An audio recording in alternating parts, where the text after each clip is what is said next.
north of Reading, and containment now at 40%. It's a 416. Millennials, a generation that grew up in an online world. If any group of Americans should know the risks of online data breaches, it would be them, right? Well, you would think so, but a Gallup poll shows that millennials, and to a lesser extent Gen Xers, are the least careful about their online activities, with the majority not taking simple precautions like not clicking on links from unknown senders, using a different password for each online account, and being careful about how much information they share online. That last part's increasingly important, according to Alain Ghiai. He's the CEO of GlobeX Data Ltd, a cybersecurity company. We all go to social media, so the first thing to do is to watch how much social media you do and how active you are. The more you post status and data in your social media accounts, the more you are handing out information to big data and to machine that could essentially put together a profile of your identity, where you go, what you eat, which banking you use, which medical health care you use, and then essentially steal that data from you without your knowledge and resell it to other people. Okay, so we're this is at danger a little bit. Yeah, and that I see as being sort of it's not a nice thing, but it's what we call modern day capitalism, I suppose.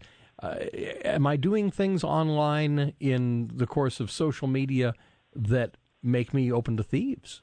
When you have an identity theft, for example, which is a huge thing, it costs on average $30,000 to repair that. So all the damage that is done to you directly or indirectly, by the time you're done fixing that identity theft, it costs you $30,000. So that's quite a sizable amount if you multiply by the number of tens of millions of users out there. Going to social media itself is not a bad thing, but there's a right amount of social media to do in one's day. So if you constantly advertise where you are and what you do, you're essentially feeding information to hackers, which are machines essentially, and that information is combined into a profile to either go to your bank account and take money from you. This is a simplistic way of looking at it.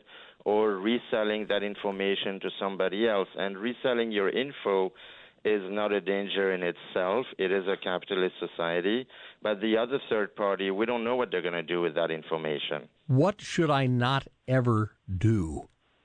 Never connect using an unsecure Wi-Fi hotspot.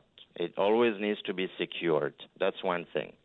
That will eliminate a lot of danger to start.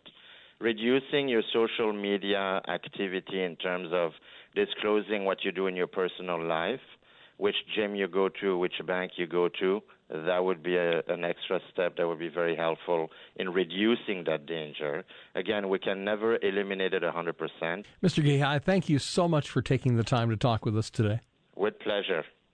All right, 4:20 now at News 93.1 KFBK with traffic and weather together. Every 10 minutes, here's Dana Hess.